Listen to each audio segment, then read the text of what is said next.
Hoy teníamos una mesa de poetas que no sabíamos exactamente cómo definir ni cuáles iban a ser las reglas de intervención y el juego, pero lo hemos resuelto.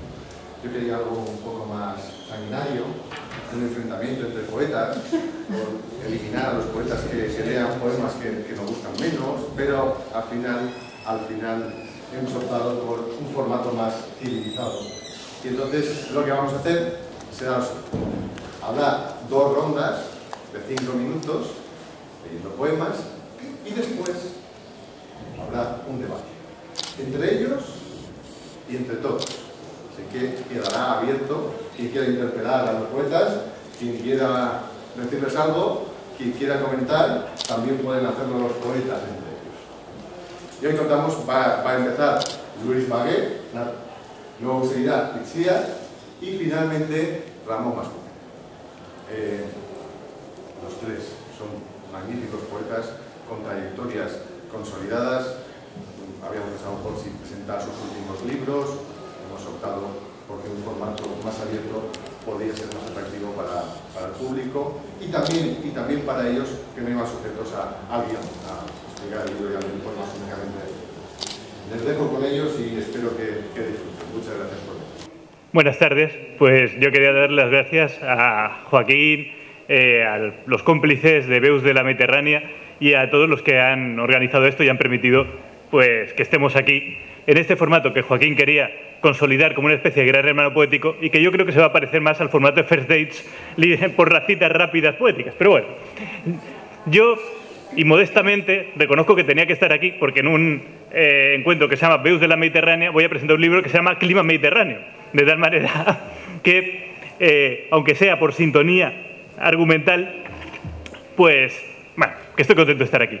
Voy a leer el poema, un fragmentito del poema con el que empieza el libro, que se titula Mediterráneos y que trata de ser una especie de genealogía de este mar bastante nuestro, en el que nace, o tenemos la idea, de que nace la civilización occidental, la cultura grecolatina, y en el que vemos que actualmente naufragan los sueños de esa Europa mejor, diluida más bien en la imagen de nuestra Europa de las 2 velocidades, y dedicada a esa imagen algo mítica del Mediterráneo, y jugando también con un poema, que es también un poema río y un poemario, que es Bálticos de Thomas Traszomer, construí esta composición que se llama Mediterráneos y de la que voy a leer las primeras 3 secuencias en esta intervención. Tiene 6, así que en la segunda leeré las 3 restantes. 1. Vienen de cualquier mar. Descienden de los barcos. Fenicios numantinos, traficantes de esclavos y ladrones de cobre, criados por una loba al pie del Capitolio, cainitas y gregarios, pero fuenteovejunos, libertad, amnistía, el pueblo unido, etc. Desembarqué en Emporion, fundé Cartago Nova, respiré el olor cítrico de todo lo que crece la intemperie, de todo lo que muerde la intemperie, la carroña y el musgo. Caminé sobre el agua, teñí de rojo el cielo. 2. El mar como una puerta giratoria, el cerrojo del mar, el mar donde naufragan los romances moriscos y los campos de almendros, la lámpara de aceite con 7 extremidades, el mar abierto al sol del nuevo mundo, el mar por el que entran Calibán y Atalá, la patata, el cacao, la viruela, los cigarrillos rubios, el cultivo transgénico, la limpieza de sangre y la libra de carne. Sale bisutería y entra oro. Derogado el principio de Arquímedes, bienvenido el teorema de Pitágoras. Entran los que salieron, los que no llegarán a buen puerto, los de las 1001 noches a la deriva. Ellos heredarán las branquias de la tierra. Ellos descubrirán el mar Mediterráneo. Desembarqué en las Indias. Fundé Guanajaní. Puse nombre a las cosas porque no tenían nombre. Los enseñé a rezar porque no tenían fe. Les entregué mis sueños porque no tenían nada. Perdí el norte magnético. Gané la eternidad. 3.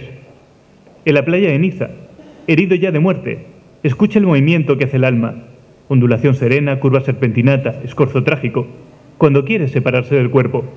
En la lucha escogió armas de doble filo, el hierro de Toledo y el soneto de Italia, versos de importación. El mar Mediterráneo es el mar Rojo. El mar avanza un siglo de oro viejo.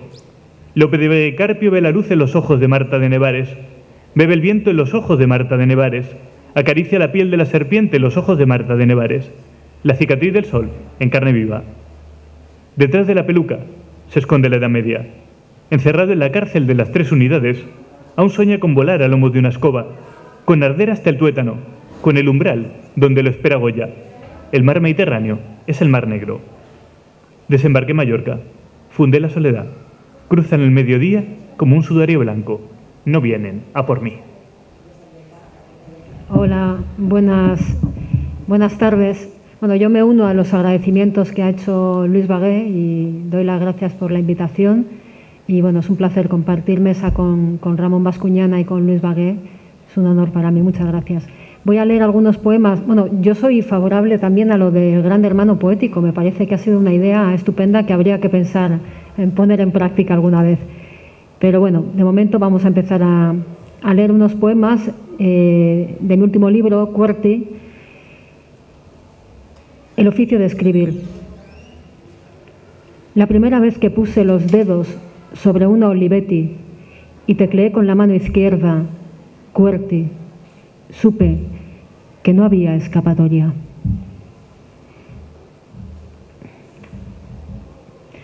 El censor. No debe de ser mal oficio. Alguno que lo practicó incluso fue premiado con el Nobel de Literatura. Tengo algo que decir, pero mejor me lo callo, por si acaso.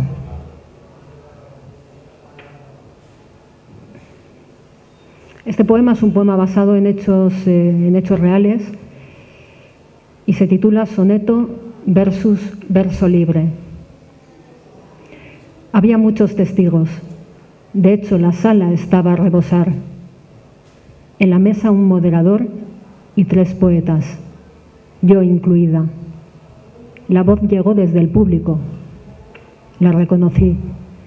Provenía de una señora que ya en otra ocasión, un par de años atrás, había preguntado lo mismo, que si no sabíamos escribir sonetos, que eso que habíamos leído ni rimaba ni nada.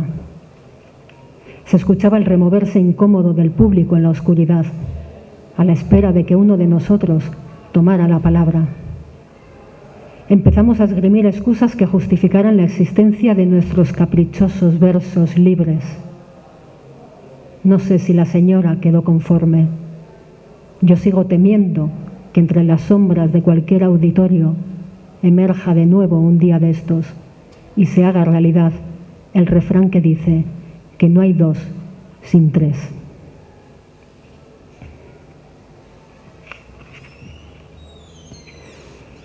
Injurias y calumnias. No respondo de mí. Puedo cometer una locura, una verdadera sangría, si alguien, en algún momento, vuelve a llamarme a la cara poetisa.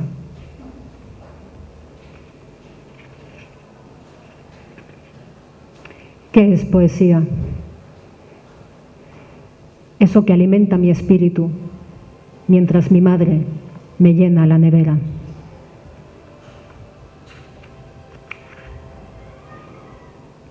Protocolo. El poema hay que cogerlo con las manos. Eso sí, es recomendable lavarlas bien antes y después, para que no quede mancha y para no dejar huellas. Y yo no voy a leer poemas de ningún libro publicado, sino que voy a leer poemas inéditos de un par de libros. Los primeros que voy a leer son de un libro que se llama Ensayo General para la Muerte. Muy optimista el libro. Y bueno, sí. El primer poema se llama La Muerte y dice: desde el primer segundo me persigue. Los ojos de la muerte. La hora de la muerte se declina en presente, porque la muerte besa con los ojos carnosos con que besa la vida, porque la fosa es solo ese sofá donde duermes esperando la muerte, y a veces, cuando sientes que la vida te mira, sientes que te amortajan los ojos de la muerte. Tal vez no todo sea. Tal vez no todo sea esa cosa tan triste de ver morir los días y ver cómo envejecen tus sueños y tus padres, y cómo los poemas que escribiste pensando en legar al futuro lo mejor de ti mismo han terminado siendo, metafóricamente, tu tumba y tu epitafio.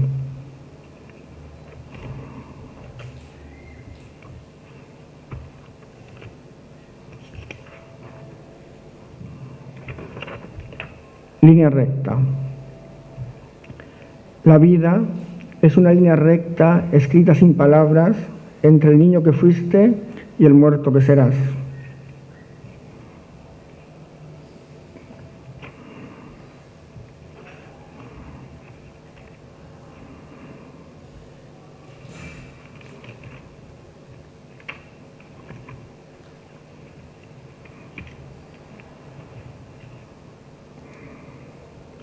Quizás porque la vida me duela más por dentro que por fuera, no busco cicatrices ni las manchas del tiempo sobre mi piel cansada. Vivir es un proceso de combustión interna. Somos como la hoguera que arde y se consume de dentro para afuera, para dejar al fin un rastro de ceniza que el viento del olvido disperse en la memoria. Y el último poema del libro se llama La muerte bis. Hasta el último aliento no cejará en su empeño. Pues voy a leer los últimos poemas de la serie. He intentado modularlo mediante la voz, pero no lo he explicado. Hay unos fragmentos descriptivos y unos fragmentos que aparecen tipográficamente en cursiva, que supone que son monólogos dramáticos de personajes más o menos reconocibles que reflexionan sobre las huellas de ese mar. 4. El mar sigue su curso, su discurso. Sé flotar en el agua. Estoy hecho de corcho. Corteza de alcornoque. Quercus-Suger. Solo crecen en el Mediterráneo. Viven más que el brazo que descarga el primer golpe. Mis bisabuelos entran en la estrofa. De la extracción manual al producto acabado. La cadena como perpetuum mobile. Nadie pensaba entonces en paneles aislantes. Nadie pensaba entonces en las tablas de surf. Solo tapones. 1 millón de tapones cada día. En botellas de vino y en botellas de cava. En el blanco espumoso y en el champán francés. En corcho natural y aglomerado. Lo que sobra, tras triturar, prensar, pulverizar. Los Estados Unidos, Argentina y Australia son las nuevas franquicias. El mar se hace pequeño. Nadie pensaba entonces en la tuberculosis. Nadie pensaba entonces en tapones sintéticos. Desembarqué en Escocia. Fundé el vapor y el barco de vapor. Medí la longitud de todos los océanos. En pulgadas, el mar. En millas, la tormenta. Las potencias del alma, en megavatios. Un hijo de mi tiempo. La pieza en el troquel y el defecto de fábrica. 5. Es el mar contra el mar. Un maricidio. Una sublevación de costa a costa. Se levantó el levante. Se amotinó el timón. La historia, un pentimento. El caballo deforme galopa con 6 patas. Recuerda el cielo raso. Un toldo y poco más. La memoria se seca como ropa tendida. Se destiñe como algo que lavamos muchas veces. Lo mandaron al Ebro. Sobrevivió en Belchite. En Játiva los miembros colgaban de los árboles. Los pusieron en fila. Echó a correr y ya no se detuvo. Seguía corriendo aún muchos años después. De esa arena nacieron estas playas. Desembarqué 2 veces. Refundé lo que nunca debió ser revocado. El imperio del sol donde siempre amanece, donde está amaneciendo, donde ya viene el alba, donde acecha la aurora. ¿Es que acaso no veis que empieza a clarear allá a lo lejos? ¿No veis lo que promete el nuevo día? 6. Otro mar bajo el mar. Un mar de plástico. Alquitrán en las plumas. Pecas en las escamas. Un tatuaje de henna en el caparazón. Suelen quemar las naves y no dejan más rastro que un reguero de azufre. El mar, la caja fuerte, sucursal del océano inagotable. El viento ya no sopla a su favor. Desembarqué, quién sabe. Fundé la confusión. Hablaban una lengua de signos uniformes. Hoy es tu día de suerte, me dijeron. Acabas de llegar al mar Mediterráneo. Bueno, me imagino que ya os habréis dado cuenta de que Cuerti es un libro sobre la escritura y que trata sobre este tema fundamentalmente. El primer recuerdo que tengo de pensar que quería escribir fue mientras leía un un poema de Ángel González en el tren de cercanías. Muerte en el olvido. Pero si tú me olvidas, quedaré muerto sin que nadie lo sepa. Escribió Ángel González para que yo lo leyera en ese preciso instante, cuando en el tren solo quedábamos el poema y yo, detenidos en la última estación, sin darnos cuenta de que se ponía en marcha otra vez y me llevaba de vuelta a un sitio del que nunca he regresado.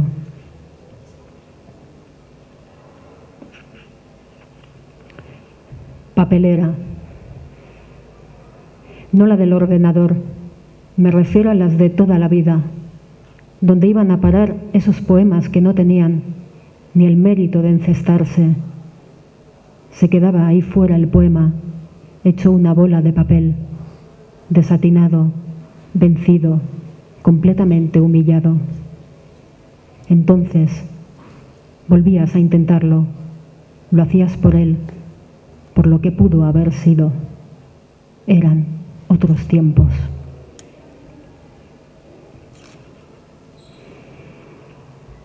Manías de poeta.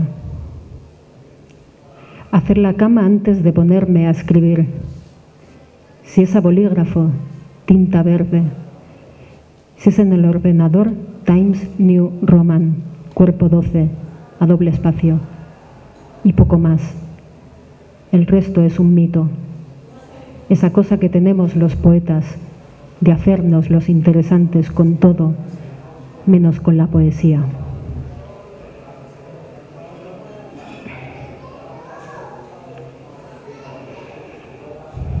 Riesgos laborales.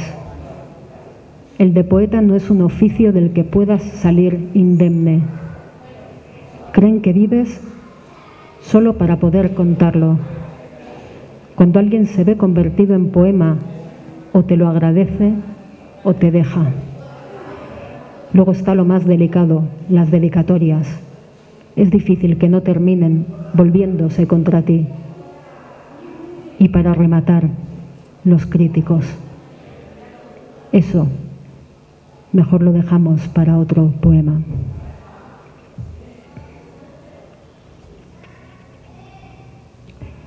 Happy end, final feliz. Los poetas no son lo que parecen. Que nadie se llame a engaño. Después de los recitales, se lo pasan en grande, criticando a los antólogos que no les incluyen en sus libros, invitándose entre ellos a festivales e intercambiando prólogos y favores. Luego llegan a casa y escriben un poema para el que tienen reservado un final muy trágico que les ponga otra vez en su sitio.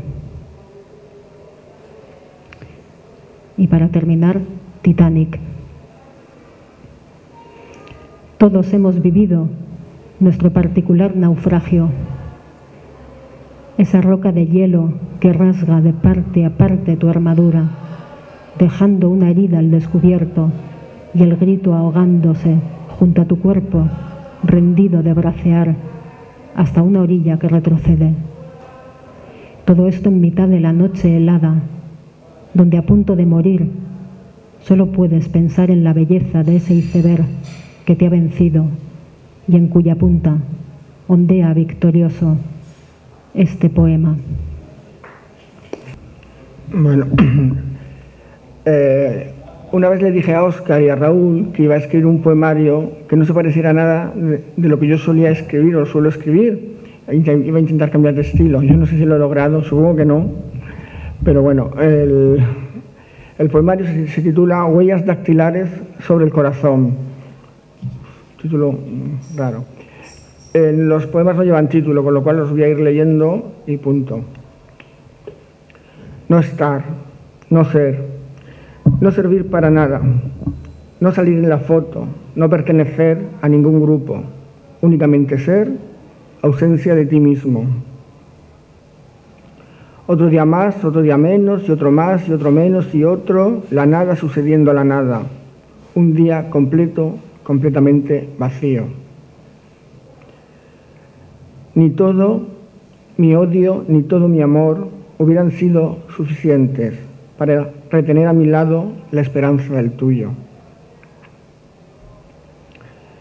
Heredarás la casa en ruina de tus antepasados y sobre ella edificarás la torre de marfil de tu fracaso.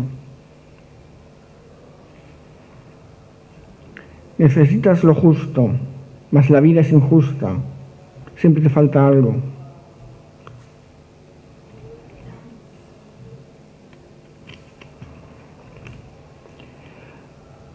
Puede que la vida sea una enfermedad sin paliativos, pero definitivamente uno no se recupera nunca de la muerte.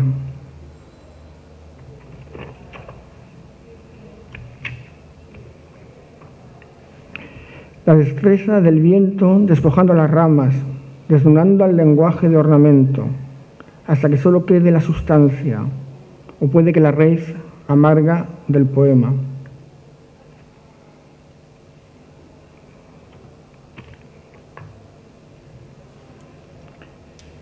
Tienes derecho a no decir nada de nada, porque todo lo que no digas podrá no ser usado a favor de tu adversario.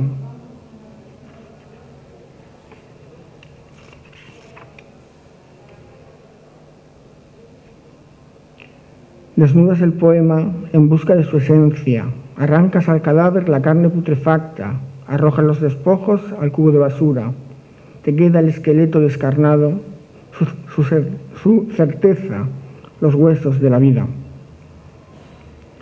Y para terminar, por no terminar con este, voy a leer de otro libro, no es prolífico, que vamos a hacer, se titula Mientras sucede el mundo, para dar un poco pie al debate, un par de poemas que tienen algo que ver con... Yo siempre me planteo por qué escribo poesía, esa cosa, y bueno, pues...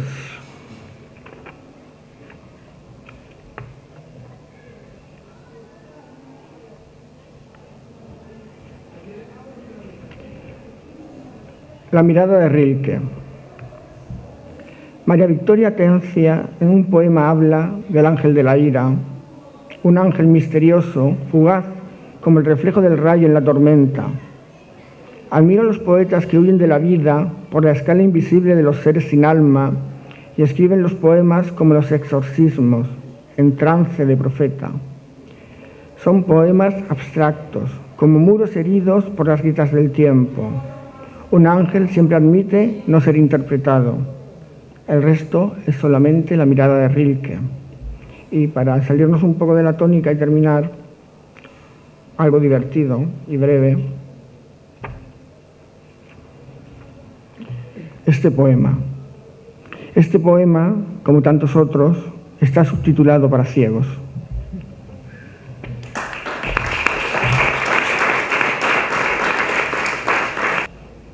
Creo que será el turno para las imprecaciones. Si alguien nos quiere preguntar por qué no escribimos sonetos de verdad en vez de estos, pues yo los invito también a que nos hagan la pregunta, aunque no garantizo la respuesta. Pero... Hombre, sí que escribimos sonetos de verdad algunos, ¿eh? Pero no es normal. Es la excepción a la regla. Pues para empezar, en vez de preguntar por qué, me puedo preguntar qué es lo que buscáis en la poesía. Pues yo intento explicarme la realidad contemporánea. Digo, intento explicarme...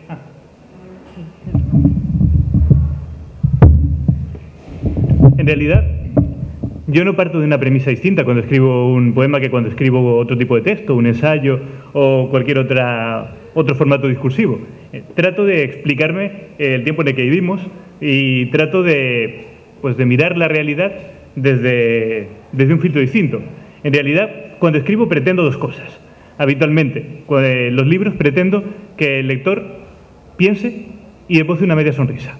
Con eso me basta. Es decir, quiero suscitar... no quiero esa empatía emocional o sentimental con la que habitualmente se asocia la poesía. Digo, no me interesa una adhesión emotiva. Sí que me interesa que el lector pues reflexione sobre algunas cosas que pueden aparecer, y en los poemas que tienen un tono irónico, los que he leído no tienen particularmente ese tono, pero hay otros poemas del libro que sí lo tienen, pues trato de suscitar pues eso, una cierta empatía irónica, es decir, que puede esbozar una sonrisa. Yo me siento bastante cerca de los motivos que ha dicho Luis, y creo que buscamos esa empatía o buscamos esa complicidad en el lector porque el mundo es tan difícil entenderlo así a lo bestia, que yo creo que a través de la poesía es fácil establecer un hilo de contacto y de comunicación. A mí me pasa en los últimos libros, sobre todo. Al principio no me pasaba tanto, pero sobre todo desde que tengo Facebook, que parece una tontería, ¿no? Pero yo antes estaba como en una burbuja súper aislada, pensando que lo que escribía no iba a ningún sitio, que no había un interlocutor posible. Ahora, desde que hay un poco más de feedback con el lector y también los encuentros con vosotros, ¿no? Y te das cuenta de que detrás del poema, detrás de lo que hacemos nosotros a solas, hay alguien esperando y hay alguien, pues bueno, pues para complacerlo o para incomodarlo o para todo lo contrario, ¿no? Yo creo que eso se convierte al final en una especie de enganche. Yo hablaba en QWERTY también del enganche de la poesía. Yo escribo porque me engancha, o sea, porque me he enganchado y ya me cuesta mucho imaginarme mi vida sin hacerlo, o sea, que también es una cuestión casi de vicio. Yo creo que se oye bien, ¿no? No hace falta que estemos moviendo el... A ver, yo siempre he dicho, en muchas presentaciones siempre he comentado que yo empecé a escribir poesía por un problema de incomunicación, de relación personal, y que al final he terminado poniéndome delante del público para leer los poemas, y por eso no me gusta explicarlos, y tienen que defenderse ellos. Yo siempre he intentado escribir únicamente para dar mi visión del mundo. O sea, yo no intento entender el mundo actual, sino intento comunicar a los demás cuál es mi idea, cómo veo yo el mundo, no el actual, sino en general. O sea, cuál es mi concepto de la realidad y del mundo. Esa es mi idea principal a la hora de escribir un poema. Y ya está, no tengo más historias. Si estamos todos de acuerdo no vamos a discutir, ¿eh? Yo creo que... Hombre, hay gente que a lo mejor escribe para ocultar el mundo, para oscurecerlo, sí. O hay gente que escribe para salvar a los negritos de África. También, sí. Pero la pregunta no era esa, estás proyectando para afuera, para el público lector, ¿verdad? Para adentro. ¿Qué lo cumple? Para rebeldía, socializar, no sé, esa es la pregunta.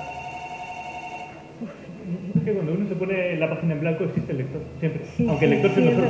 Es decir, sí. en el momento en el que tú asumes que lo que escribes le puede interesar a alguien, digo, aunque sea a ti mismo, digo, de alguna manera ya estás buscando ese tipo de comunicación. Entonces te pones a crear, tienes un adjetivo que es propio.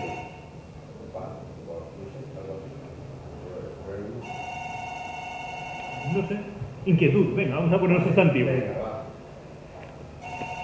Yo no sé, yo es que no siento nada propio que me haga escribir, más allá de algo tan básico como una necesidad muy básica, o sea, exactamente, necesidad. Sentimos llamada. Realmente es lo que sentimos, una llamada. Una llamada del folio, la llamada del folio en blanco. La llamada del folio en blanco. La llamada del folio en blanco. No, lo mío es simple y llanamente inconformismo. O sea, yo cuando empecé a escribir realmente no estaba de acuerdo con la realidad que me rodeaba. Entonces, mi primer poemario era una construcción idónea, era ¿dónde quería vivir yo? Pues yo quería vivir en una película de Fassbinder, en un poema de Pasolini, en un cuadro del Bosco. Entonces yo realmente creé un mundo ideal, que era mi concepto del mundo, lo transpuse porque realmente la realidad no estaba conforme con ella, no respondía a mis ideales. Luego ya eso se ha ido transformando.